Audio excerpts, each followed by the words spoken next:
नमस्कार, India voice देख रहे हैं आप और मैं हूं आपके साथ तुषार कुमार। तो इंडिया वॉइस के खास कार्यक्रम हरियाणा पंजाब में आप सभी का स्वागत है। चलिए खबरों की शुरुआत करते हैं। हरियाणा में लोकसभा क्षेत्र रोहतक में बीजेपी के दिग्गजों ने चुनावी हुंकार भरी। बता दें कि देश के रक्षा मंत्री राजनाथ सिंह विजय संकल्प रैली में शामिल हुए, साथ ही उनके साथ पूर्व मुख्यमंत्री मनोहर लाल भी शामिल हुए। इस दौरान जनसभा में दिग्गजों ने क्या कुछ कहा, सुनिए। कुछ दर्द भी लेकर आया हूं और कुछ दो टूक बातें करने के लिए भी आपके पास आया हूं। पहली बात तो मुझे यह लगती है, हरियाणा का लोकसभा का चुनाव इस समय हो रहा है, हरियाणा के साथ साथ पूरे देश का चुनाव हो रहा है और उसके 6 महीने के बाद फिर हरियाणा विधानसभा का भी चुनाव होगा।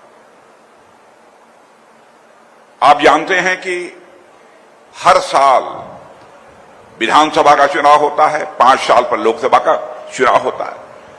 बहनों भाइयों, इसमें संसाधन और समय दोनों बर्बाद होते हैं। जैसे इस बार हम लोगों ने चुनावी घोषणा पत्र में फैसला किया है कि अगली जो हमारी सरकार बनने जा रही है उसमें हम एक ऐसी व्यवस्था करेंगे, 1 नेशन और 1 इलेक्शन होना चाहिए। लोकसभा और विधानसभा के सारे चुनाव साथ होने चाहिए। यह काम तो आजाद भारत के इतिहास में बहुत पहले हो जाना चाहिए था, लेकिन पता नहीं क्यों नहीं हो पाया। और जब हम लोगों ने कहा कि नहीं, हम चाहते हैं कि 1 नेशन 1 इलेक्शन हो, एक ही बार में लोकसभा विधानसभा सारे चुनाव निपट जाएं, हमारे कांग्रेस के मित्र और दूसरे राजनीतिक पार्टी के मित्र कहते हैं अरे भाई ये कैसे कर लेंगे। अरे जो असंभव है उसे संभव करके दिखाने की क्षमता किसी राजनीतिक पार्टी के पास है तो वह भारतीय जनता पार्टी के पास है।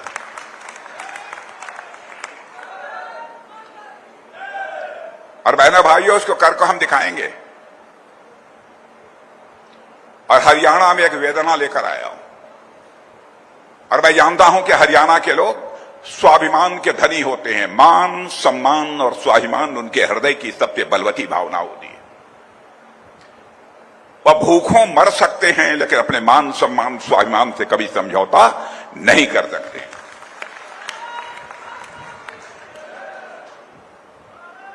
और मैं समझता हूं कि सबसे बड़ी पूंजी इंसान की होती है, इंसान की विश्वसनीयता, इंसान की साख। यानी कोई व्यक्ति जो बात बोले उसे पूरा करे, वही वास्तव में इंसान है। लेकिन मैं सारी राजनीतिक पार्टियों को देख रहा हूं, कहती कुछ है और करती कुछ है। आप लोगों ने कांग्रेस पार्टी को इस देश में 50 वर्षों से अधिक का समय अखंड हुकूमत करने के लिए दिया। पंडित जवाहरलाल नेहरू ने भी कहा था हम गरीबी को समाप्त करेंगे इस भारत से, क्योंकि भारत अब आजाद हो गया है। श्रीमती इंदिरा गांधी ने कहा कि मैं भी समाप्त करूंगी। राजीव गांधी जी आए, उन्होंने भी कहा कि हम गरीबी समाप्त करेंगे। डॉक्टर मनमोहन सिंह जी आए, उन्होंने भी कहा कि हम गरीबी समाप्त करेंगे। बहनों भाइयों, गरीबी समाप्त नहीं हुई। और मेरे आंकड़े पर यदि किसी को संदेह हो तो मैं अपने प्रेस के दोस्तों से भी कहना चाहता हूं, वह इसको वेरीफाई कर सकते हैं, इसको सत्यापित कर सकते हैं। आजाद भारत के बाद, आजाद भारत में पहली बार किसी प्रधानमंत्री ने 25 करोड़ लोगों को गरीबी रेखा से बाहर करने में कामयाबी हासिल की है, तो उसका नाम है श्री नरेंद्र मोदी। और मैं आपको यकीन दिलाकर जाना चाहता हूं बहनों भाइयों, भारत की पूरी गरीबी को समाप्त करने में बामुश्किल 10 से लेकर 15 वर्षों का ही समय लगेगा यदि हमारी सरकार आगे काम करती रही। आज तक जो हम लोगों ने कहा है उसे किया है। कोई हमको बतला दे, हमारे यहां कोई व्यक्ति गलत वादे कर सकता है, लेकिन पार्टी का जहां तक सवाल है, पार्टी मेरे बहनों भाइयों कभी गलत वादे नहीं कर सकती है। 2019 में जब विधानसभा के चुनाव के नाते से हमने एक आशीर्वाद यात्रा शुरू की थी, आपने उस आशीर्वाद यात्रा को कालका में आकर के आशीर्वाद दिया था। पूरे हरियाणा में यात्रा हुई, चुनाव हुए और हम लोग दूसरी बार विधानसभा में जीत करके और अपनी हमने सरकार बनाई थी। आपका आशीर्वाद उस समय फलीभूत हुआ था। आज भी आप इस चुनावी यात्रा में अपना आशीर्वाद देने के लिए आए हैं। थोड़ा सा अपनी लोकसभा में ज्यादा घूमना है तो तीसरा हमारा भिवानी लोकसभा में भी भिवानी के अंदर कार्यक्रम, मैं समझता हूं आपके इस कार्यक्रम से पूरे हरियाणा में जो हमने लक्ष्य तय किया है कि 10 की 10 लोकसभा हरियाणा की हम जीत करके, और साथ में करनाल विधानसभा जहां उपचुनाव हो रहा है, हमारे मुख्यमंत्री चुनाव लड़ रहे हैं, 11 के 11 कमल खिला करके, और हम 4 जून को आप लोगों की झोली में डालेंगे, ऐसा मुझे पूरा विश्वास है। भाइयों बहनों, पिछले 10 साल में देश की रक्षा सुरक्षा में सेनाओं को एक प्रकार से मान सम्मान दिला करके उनका एक उच्च स्थान करने के लिए जो भी काम देश में आपने माननीय नरेंद्र मोदी जी देश के प्रधानमंत्री इन लोगों ने संभाला है, देश के सेनाओं का मनोबल बहुत ऊंचा हुआ है। कोई होली दिवाली ऐसा अवसर नहीं आता जब हम प्रधानमंत्री जी को अपनी सेनाओं के बीच में नहीं पाते हैं। सेनाओं का जो मनोबल कांग्रेस के समय होता था उसको कहीं ऊंचा अपने उठाया है। और मैं एक बात कहूंगा कि जैसे हमने यानी केंद्र सरकार की ओर से प्रधानमंत्री जी, गृह मंत्री जी, रक्षा मंत्री जी ने धारा 370 को समाप्त किया है, इसके कारण से जम्मू कश्मीर देश का अभिन्न अंग हुआ है। तो वहां पर सीमाओं में जो जम्मू कश्मीर को लेकर के विवाद रहते थे, पाकिस्तान के साथ विवाद रहता था, अब वो एक प्रकार का विवाद शांत भी हुआ है और हमारे देश के जो सैनिक हैं उनकी शहादतों में कमी आई है। देश के अंदर सैनिक हो अथवा पूर्व सैनिक हो, इनका सबका ध्यान रखने का काम जिस प्रकार से आपने किया है, हरियाणा उसमें गौरवान्वित है। क्योंकि हम जैसे देखते हैं हरियाणा हमारा सेना का यानी जवानों का, किसानों का और पहलवानों का प्रदेश है। यहाँ देश के जितनी सेना की शक्ति है 10% सैनिक हमारे हरियाणा से संबंधित है, जबकि हमें हरियाणा की आबादी देश की केवल 2% है। हमें इस बात का गर्व है कि हम देश की रक्षा में अपनी भूमिका को निभाते हैं। जबकि कांग्रेस के समय में इन्हीं सेना के बल को किस प्रकार से कमजोर किया जाता था, कभी भी सैनिक ऑपरेशन कोई होता था कांग्रेस के लोग सबूत मांगते थे, और सबूत मांगने का मतलब उनकी अपनी राजनीति जैसे चलती होगी, लेकिन सेनाओं का मनोबल टूटता था। सेनाओं का मनोबल टूटने का मतलब हम देश में कमजोर होते थे। तो मैं आदरणीय रक्षा मंत्री जी का इस बात के लिए आभारी हूं कि आपने हमको जो समय दिया है, इससे मैं आपको विश्वास दिलाता हूं कि हमारे हरियाणा के लोग कांग्रेस को सबक सिखाएंगे, और जो कांग्रेस के लोग अफवाहें फैलाते हैं, तरह तरह के र्यूमर्स, तरह तरह के झूठ बोलने का जो काम करते हैं, निश्चित रूप से ये हरियाणा की जनता उसको नकारेगी और हरियाणा की जनता निश्चित रूप से प्रधानमंत्री जी नरेंद्र मोदी जी को और अपनी सरकार को तीसरी बार दोहराने का काम करेगी, और ये 400 पार इस बात का लक्ष्य पूरा निश्चित करेंगे। मैं आपका पुनः हरियाणा की जनता की ओर से बहुत बहुत धन्यवाद करता हूं, बहुत आभार। फिलहाल समय हो चला एक छोटे से ब्रेक का, फौरन लौट रहे हैं। तो ब्रेक के बाद एक बार फिर से स्वागत है आपका। चलिए खबरों का सिलसिला आगे बढ़ाते हैं। पंजाब के सीएम भगवंत मान ने लोकसभा क्षेत्र भटिंडा में रोड शो किया, साथ ही सीएम मान ने जनसभा को भी संबोधित किया। इस दौरान सीएम मान ने क्या कुछ कहा, सुनिए।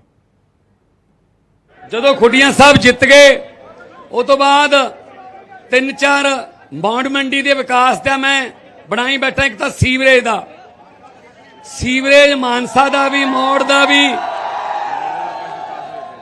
ਮੌੜ ਦੇ ਪੈਸੇ ਤਾਂ ਪਾਸ ਹੋਏ ਪਏ ਨੇ, ਕੋਡ ਕਰਕੇ ਰੁਕਿਆ ਪਿਆ, ਤੇ ਨਾਲ ਟ੍ਰੀਟਮੈਂਟ ਪਲਾਂਟ, ਨਾਲ ਤਲਵੰਡੀ ਦਾ ਸੀਵਰੇਜ, ਇਹ ਸਾਰੇ ਸ਼ਹਿਰਾਂ ਦੇ, ਕਿਉਂਕਿ ਸ਼ਹਿਰ ਵੱਧ ਗਏ ਇਹ, ਤੇ ਉਹ ਬਾਅਦ ਦੇ ਵਿੱਚ ਕਦੇ ਦੁਬਾਰਾ ਗੌਰ ਨਹੀਂ ਕੀਤੀ ਸਰਕਾਰਾਂ ਨੇ, ਤਾਂ ਫਿਰ ਉਹ ਓਵਰਫਲੋ ਹੋ ਗਏ, ਉਹ ਪੁਰਾਣੀਆਂ ਹੋ ਗਈਆਂ ਪਾਈਪਾਂ, ਮਾੜੀ ਕੁਆਲਿਟੀ ਦੀਆਂ ਪਾਈਪਾਂ ਸੀ।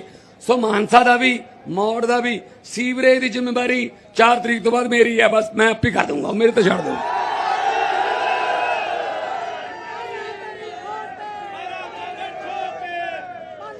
ਹੁਣ ਸਾਡੇ ਇੱਕ ਤੁਹਾਨੂੰ ਅੰਦਰਲੀ ਗੱਲ ਦੱਸਦਾ, ਗਾਹਾਂ ਨਾਲ ਗੱਲ ਕਰਿਓ, ਉਹ ਤੁਸੀਂ ਗਾਹਾਂ ਕਰ ਦਿੰਦੇ ਹੋ ਯਾਰ ਤੁਸੀਂ। ਇਹ ਕੁਝ ਅਫਸਰ ਜਿਹੜੇ ਨੇ ਪੰਜਾਬ ਸਰਕਾਰ ਵੱਲੋਂ ਹੁੰਦੇ ਨੇ, ਕਿਉਂਕਿ ਉਹਨਾਂ ਨੂੰ ਪ੍ਰੋਟੋਕਾਲ ਮਿਲਿਆ ਹੋਇਆ ਹੈ ਸਿਕਿਉਰਿਟੀ ਦਾ। ਕੁਝ ਅਫਸਰ ਸੁਖਬੀਰ ਬਾਦਲ ਨਾਲ ਲੱਗੇ ਹੋਏ ਆ ਪੰਜਾਬ ਵਾਲੇ, ਉਹ ਮੈਨੂੰ ਦੱਸ ਦਿੰਦੇ ਆ। ਮੈਂ ਕਿਹਾ ਕਿਵੇਂ ਆ ਹਾਲਾਤ? ਕਹਿੰਦਾ ਦੋਨੇ ਜੀ ਰੋ ਕੇ ਸੌਂਦੇ ਨੇ ਵੀ ਆਹ ਕੀ ਪਾਣਾ ਵਰਤ ਗਿਆ।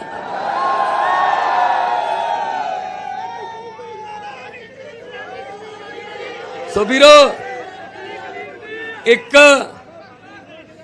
ਇੱਕ ਤਰੀਕ ਨੂੰ ਬਿਜਲੀ ਦੇ ਬਿੱਲ ਜ਼ੀਰੋ ਦੇਖ ਜਾਓ। ਜਦੋਂ ਮੈਂ ਤੁਹਾਡੇ ਬਿਜਲੀ ਦੇ ਬਿੱਲ ਜ਼ੀਰੋ ਕਰਤੇ ਤਾਂ ਧੰਨਵਾਦ ਕਰਨ ਵਾਸਤੇ ਤੁਸੀਂ ਇਹਨਾਂ ਦੋਨੇ ਪਾਰਟੀਆਂ ਨੂੰ ਜ਼ੀਰੋ ਨਹੀਂ ਕਰ ਸਕਦੇ? ਕਹਿ ਦੋ ਫਿਰ ਕਰਤਾ ਕੰਮ। ਫਿਰ ਮੋੜ ਵਾਲਿਆਂ ਵੱਲੋਂ ਹਾਂ ਹੀ ਸਮਝਾਂ ਵੀ ਥੋੜੀ ਤਾਂ ਹਾਂ ਹੀ ਹੁੰਦੀ ਹੈ। ਫਿਰ ਤੁਸੀਂ ਤਾਂ ਖੜ ਗਏ ਜਿੱਥੇ ਖੜ ਗਏ। ਫਿਰ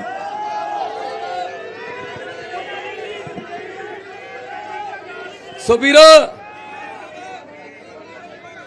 2 ਨੰਬਰ ਮਸ਼ੀਨ ਦੇ ਉੱਤੇ 2 ਨੰਬਰ ਤੇ ਬਟਨ ਹੈ। ਬਟਨ 2 ਨੰਬਰ ਤੇ ਆਉਣਾ ਪਹਿਲੇ ਨੰਬਰ ਤੇ ਹੈ। ਆਪਦੇ ਯਾਰਾਂ ਦੋਸਤਾਂ ਤੋਂ, ਰਿਸ਼ਤੇਦਾਰਾਂ ਤੋਂ, ਸਾਰਿਆਂ ਤੋਂ ਵੋਟਾਂ ਪਾਉਣੀਆਂ ਨੇ। ਵੀਰੋ, ਇਹ ਨਾ ਕਿਤੇ ਕਹਿ ਦਿਓ ਕਿ ਯਾਰ ਸਾਡੇ ਪਿੰਡ ਭਗਵੰਤ ਮਾਨ ਨਹੀਂ ਆਇਆ, ਨਹੀਂ ਤਾਂ ਅਸੀਂ ਵੀ ਵੋਟ ਪਾਉਂਦੇ। ਵੀਰੋ, ਮੈਂ ਪਿੰਡ ਜਾ ਨਹੀਂ ਸਕਦਾ, ਮੇਰਾ ਸੁਨੇਹਾ ਜ਼ਰੂਰ ਪਹੁੰਚਾ ਦਿਓ ਕਿ ਮੈਂ ਤੁਹਾਡੇ ਕੋਲ ਹੀ ਆ। ਮੈਂ ਤਾਂ ਜਿੱਥੇ ਤੱਕ ਜਾ ਸਕਦਾ ਉਹਨਾਂ ਜਾ ਰਿਹਾ। ਨਾ ਮੈਂ ਗਰਮੀ ਦੀ ਪਰਵਾਹ ਕਰਦਾ, ਨਾ ਮੈਂ ਥੱਕਾਂ। ਆ ਹੁਣ ਬਲਾਡੇ ਜਾ ਕੇ ਆਇਆ, ਫਿਰ ਮਾਨਸਾ, ਹੁਣ ਇੱਥੇ ਤੋਂ ਤਲਵੰਡੀ ਤੋਂ ਪੁੱਛੋ।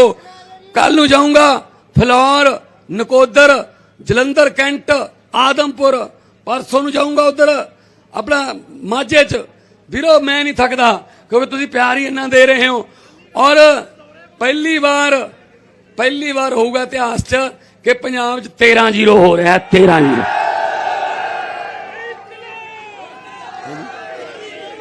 ਕਿੱਕਲੀ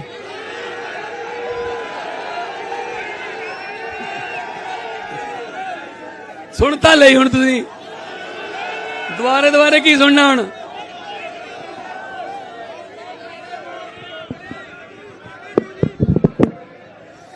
ਕਿੱਕਲੀ ਕਲੀਰ ਦੀ ਬੁਰੀ ਹਾਲਤ ਸੁਖਬੀਰ ਦੀ। ਕਿੱਕਲੀ ਕਲੀਰ ਦੀ ਬੁਰੀ ਹਾਲਤ ਸੁਖਬੀਰ ਦੀ। ਸਮਝ ਕੁਛ ਆਵੇ ਨਾ, ਵੋਟ ਕੋਈ ਥਿਆਵੇ ਨਾ, ਮੱਖੀ ਉੱਡੇ ਨਾ ਪਿੰਡੇ ਤੋਂ, ਸੀਟ ਫਸ ਗਈ ਬਠਿੰਡੇ ਤੋਂ। बात करेंगे अगली खबर की। कांग्रेस के स्टार प्रचारक और पूर्व राष्ट्रीय अध्यक्ष राहुल गांधी ने सोनीपत में चुनावी जनसभा को संबोधित किया। साथ ही राहुल गांधी ने कहा कि केंद्र में अगर इंडिया गठबंधन की सरकार बनती है तो किसानों का कर्ज मुफ्त कर दिया जाएगा। इस दौरान राहुल गांधी ने क्या कुछ कहा, सुनिए। भाइयों और बहनों, ये जो किताब है हिंदुस्तान का संविधान, ये लाखों लोगों ने इसकी लड़ाई लड़ी थी। कांग्रेस के लोगों ने लड़ी थी, हिंदुस्तान की आम जनता ने लड़ी थी। और जो भी आपको मिला है आज तक, गरीबों को मिला, किसानों को मिला, उसको आप विकास कहिए, जमीन का अधिकार, आरक्षण, शिक्षा, स्वास्थ्य, जो भी आपको मिला है वो इस किताब की देन है। ये किताब गांधी जी, अंबेडकर जी, नेहरू जी, ये सब लोग लड़ के ये किताब आपको दी है। और आज बीजेपी के नेता खुल के कहते हैं कि अगर हम चुनाव जीत गए तो हम इस किताब को बदल देंगे, कॉन्स्टिट्यूशन, संविधान को बदल देंगे, इस किताब को फाड़ के फेंक देंगे। मैं आपसे कहना चाहता हूं, और आप सब इस बात से सहमत होंगे, कि बीजेपी छोड़िए, नरेंद्र मोदी छोड़िए, दुनिया में कोई शक्ति नहीं है जो इस संविधान को छू सके। तो ये लड़ाई, ये चुनाव सबसे पहले संविधान को बचाने का है, आरक्षण को बचाने का है, और जो गरीबों के अधिकार हैं उनको बचाने का चुनाव है।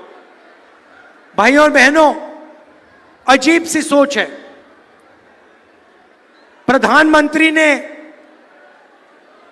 अपने चमचे जर्नलिस्ट के साथ इंटरव्यू किया, आपने देखा होगा, देखा आपने?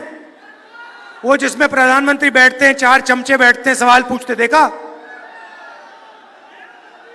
प्रेस कॉन्फ्रेंस नहीं कर पाते प्रधानमंत्री।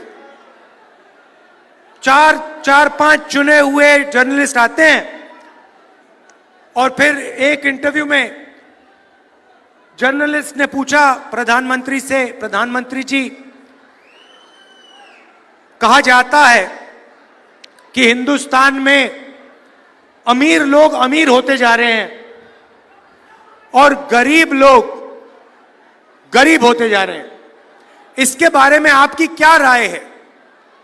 प्रधानमंत्री जवाब देते हैं, हंसते हुए देते हैं, क्या चाहते हो कि मैं सबको गरीब बना दूं? मतलब सोच देखिए,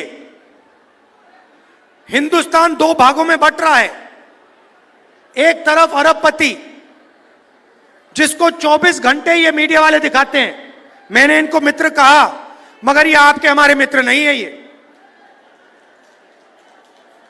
ये अदानी के, मोदी के मित्र हैं। हाँ, ये अदानी के, मोदी के मित्र हैं। 24 घंटा नरेंद्र मोदी का चेहरा दिखेगा। आपको किसान मीडिया पे नहीं दिख सकता। देखा कभी आपने? मजदूर देखा? बेरोजगारी के बारे में बोलते हैं, महंगाई के बारे में कभी बोलते हैं? मनरेगा के जो मजदूर हैं उनके बारे में बोलते हैं? नहीं। अंबानी की शादी देखी? देखी ना?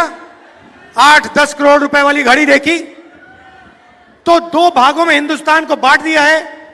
एक तरफ अरबपति और दूसरे तरफ बाकी किसान, मजदूर, बेरोजगार युवा। बात करेंगे अगली खबर की। संसदीय क्षेत्र फरीदाबाद से भाजपा प्रत्याशी कृष्णपाल गुर्जर के पक्ष में उत्तराखंड के मुख्यमंत्री पुष्कर सिंह धामी ने एक जनसभा को संबोधित किया। इस दौरान सीएम ने क्या कुछ कहा, सुनिए। आज मैं आप सबके बीच में फरीदाबाद लोकसभा क्षेत्र से भाजपा प्रत्याशी आदरणीय कृष्णपाल गुर्जर जी के लिए आप सबका मत एवं आप सबका समर्थन मांगने के लिए आया हूं। और आप सब ने पिछले 10 वर्षों में आदरणीय कृष्णपाल गुर्जर जी के कामों को देखा है। उन्होंने देश में केंद्रीय मंत्री रहते हुए अपनी सेवाएं दी हैं, बहुत मेहनत से उन्होंने काम किया है।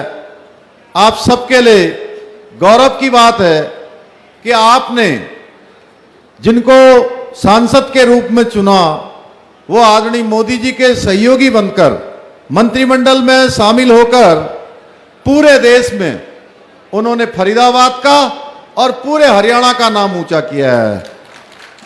भाइयों बहनों, फरीदाबाद के इस गौरव को जो आपकी तरह ही सहज हैं, आपकी तरफ सरल हैं और कभी लगता नहीं है उनसे मिलने के बाद। मैं अनेक बार उनसे मिला हूं, जितनी बार भी मिला हूं, इतनी सहजता से मिलते हैं, कभी उनके अंदर इतना सा भी नहीं दिखाई देता कि वो इतनी बार इतने क्षेत्रों का, लोकसभा का, विधानसभा का प्रतिनिधित्व कर चुके हैं। इसलिए मैं आप सबसे आह्वान करने के लिए आया हूं कि 25 मई को एकजुट होकर एक बार फिर से कृष्णपाल गुर्जर जी को भारी मतों से विजयी बनाना है। भाइयों बहनों, हम सब जानते हैं मोदी जी के नेतृत्व में भारत का डंका पूरे विश्व में बजा है। आज भारत चहुमुखी विकास कर रहा है। पिछले 10 वर्षों में अभी कृष्णपाल जी बोल रहे थे तो किस प्रकार से IIT बने, IIM बने, मेडिकल कॉलेज बने, सड़कों का निर्माण हुआ है, शिक्षा, स्वास्थ्य, सड़क, रेल और हवाई अड्डे, हर क्षेत्र में इंफ्रास्ट्रक्चर बहुत मजबूत हुआ है। पिछले 10 वर्षों में साइंस एंड टेक्नोलॉजी, इनोवेशन के क्षेत्र में पश्चिमी देशों को भी आज भारत ने पीछे छोड़ दिया है। भाइयों बहनों, जर्मनी और रूस जैसे देश भी आज हमारे देश की तरक्की देखकर अचंभित हैं। अपने को विकसित कहने वाले लोग भी आज भारत की जब वंदे भारत ट्रेन को, स्वदेशी ट्रेन को देखते हैं तो वह भी अचंभित होते हैं कि भारत किस तेज गति से आगे बढ़ रहा है। आज भारत मैन्युफैक्चरिंग का हब बन गया है। दुनिया की बड़ी बड़ी कंपनियां आज अपनी मैन्युफैक्चरिंग की यूनिटें, अपने इस्टेब्लिशमेंट भारत के अंदर कर रही है, निवेश कर रही है, अपने उद्योग लगा रही है, जिससे आज रोजगार बढ़ने के साथ साथ भारत की अर्थव्यवस्था भी तेजी से आगे बढ़ रही है। भाइयों बहनों, हम सब लोग 11वें नंबर की अर्थव्यवस्था से 5वें नंबर की अर्थव्यवस्था माननीय प्रधानमंत्री मोदी जी के इस कालखंड में 5वें नंबर पर हम पहुंच गए हैं। आज विश्व के अंदर कोई घटना होती है, एक समय था जब पूरी दुनिया के अंदर 2014 से पहले भारत एक दब्बू भारत और पिछलग्गू भारत के रूप में हमारी पहचान बन गई थी। भाइयों बहनों, आज उस दब्बू भारत और पिछलग्गू भारत से हमको बाहर निकालकर दुनिया का सिरमौर भारत बनाने का काम हमारे प्रधानमंत्री मोदी जी ने किया है। भाइयों बहनों, विश्व के अंदर कोई घटना होती है तो पूरी दुनिया आज भारत के रुख का इंतजार करती है।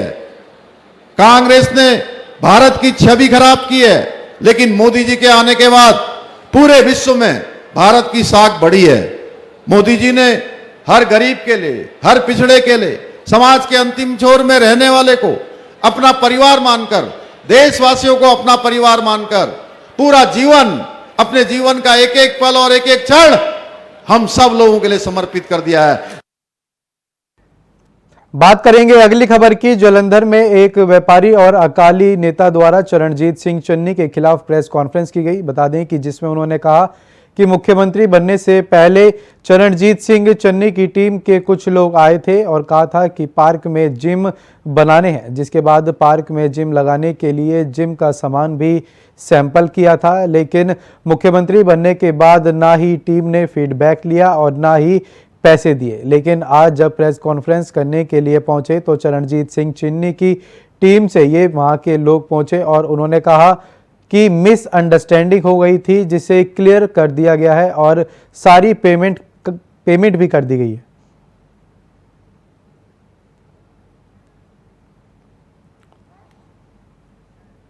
बात करेंगे अगली खबर की। हरियाणा में लोकसभा चुनाव 25 मई को है और 25 मई को हरियाणा की सभी 10 की 10 सीटों पर वोटिंग होगी। बता दें कि चुनाव प्रचार के अंतिम 2 दिन के समय शेष रह गया है। हरियाणा में सभी लीडर अब चुनाव प्रचार में तेजी ला रहे हैं। इसी कड़ी में भाजपा उम्मीदवार अशोक तंवर भी बैक टू बैक कार्यक्रम कर लोगों को भाजपा के पक्ष में वोट डालने की अपील भी कर रहे हैं। बता दें कि भाजपा लोकसभा उम्मीदवार अशोक तंवर ने आज सिरसा में कई कार्यक्रमों में शिरकत की और लोगों से भाजपा के पक्ष में वोट डालने की अपील की।